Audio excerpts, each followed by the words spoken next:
Welcome to the CloudStack Collaboration Conference 2025. We're very happy to kickstart the day and the interviews with our event partners from DIMSI.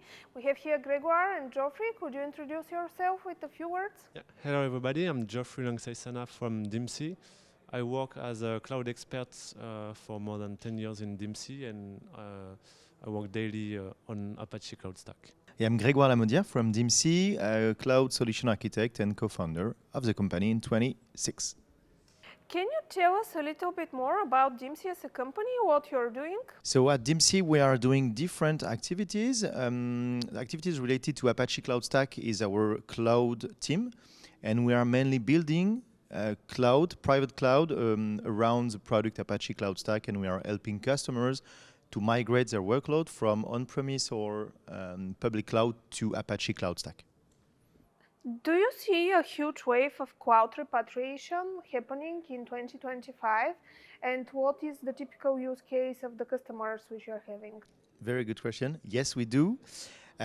We have many customers coming to us because they would like to not migrate 100% of their workload from public cloud to private cloud, cloud repatriation, but we have many people going for a multi-cloud strategy and hybrid cloud strategy.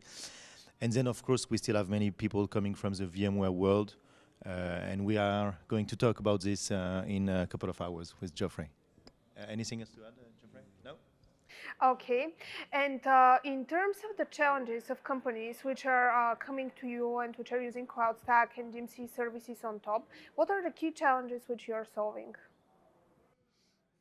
We are solving many challenges. The first one is companies that want to keep control, because if you are either in the VMware world or in the public cloud world, you are losing a little bit of control because you are assuming external company policy, meaning VMware, they change their price, they change their feature strategy, and you just have to take it or leave it. And that's the same with public clouds. You have to go for, let's say, IaaS on some public cloud, and it's difficult to change later. So I think first challenge is to keep control, and of course there is a budget impact as well. You can lower the TCO if you are going for a solution based on Apache CloudStack. And I would like to add many companies that come to us have a lot of questions about the project and about what to implement, because as it is open source, there's no one size fits all for the implementation, and you can achieve a feature in a lot of different ways instead of VMware where there's like this feature, you use it and it works this way. Many companies which are coming from the VMware world as a technology are trying to find a one-on-one replacement. So they're coming, for example, with checklist. We have these features in VMware. We're trying to find exactly the same features in open source technology. Is this something achievable according to you, and what's your approach when you're working with such companies? Yeah, I think it's for you, Joffrey. That's a good question. And for most of the core feature, you have an alternative. And for maybe more advanced or more enterprise feature, you have an existing alternative, but it might not be embedded right into CloudStack, and you might need to use or implement external solution. And yeah, just to add the Joffrey points, there is something really important. We see companies bigger coming to the CloudStack community, thanks to the VMware exodus, of course. So the core features, as Joffrey said, are properly covered by Apache CloudStack, and it's fine. Some of them needs either integration from third-party applications or maybe some developments, but generally we can find solution for most of the use cases. Okay. Am I right to say that one of the trends which we are seeing in the open source world, and specifically with Apache CloudStack, is more service providers like you trying to monetize on top of open source? And if you can describe yourself like this, what is your secret sauce? So there is no easy answer to this question.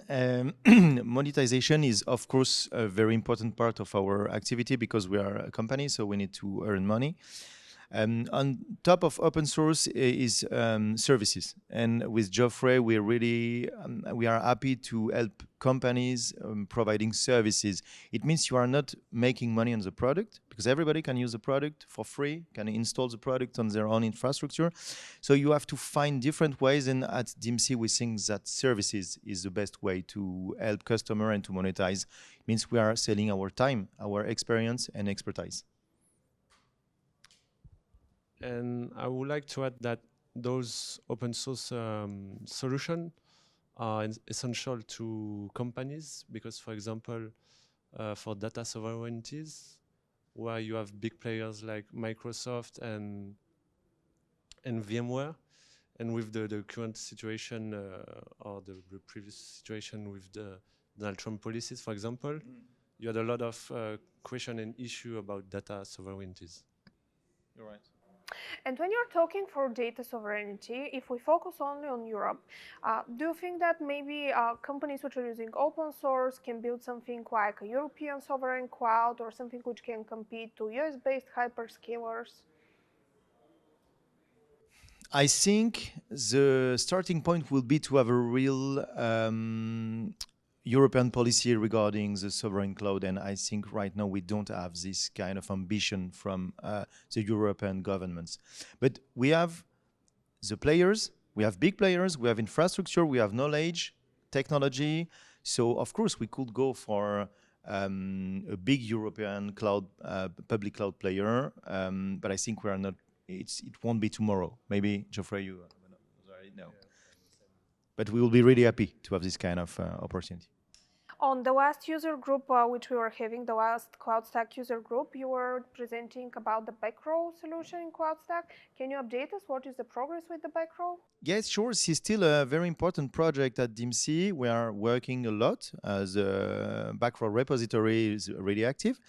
And our next step now is to finish the integration into CloudStack. I know some of our colleagues are having conversation with GTN and other Shape Blue teams, so this is an ongoing project on our side still. We're seeing DIMSI transitioning from a service provider to a cloud integrator. Can you tell us more about that? Yes, sure. As you've seen, we are making a change in our strategies this year. Previously, we were hosting our own infrastructure, and now we are going to other external infrastructure with GPUs and different hardwares, because we think our value is in the service and not in the infrastructure. So we are shifting our services from specific service provider to Apache CloudStack integrator, and now most of our team is involved in cloud migration to Apache CloudStack from VMware, public cloud, or other cloud solution. What business opportunity you see in that shift, and how do you envision DIMSI in the next 5 years? We see a lot of different business opportunities for small, medium, and large companies from different sources. We are growing fast at DIMSI. When we met first time, I think we were 15. Now we are 30, so we double our size, and our plan is to go around 50 people in the next couple of years. So we have a good vision of the future. What's your vision for the changes on the technology market? GPU? Yeah, very core solutions are still required, but are no more a game changer. Let's say Active Directory, LDAP, messaging, and so on. Now people are really looking for AI. So we are working a lot to provide AI solution and private AI solution. I think this will be a game changer for the future. Thank you very much for the DIMSI team for the continued support at the CloudStack Collaboration Conference. You are one of the companies which are together with us, I think, almost every year. So we try to, yeah. Yeah, we appreciate that, and we are very grateful to have the chance to partner with us. And thank you very much for all the work you are doing, Yvette, for the community. We know what you are doing for us, so thanks a lot once again. You're welcome.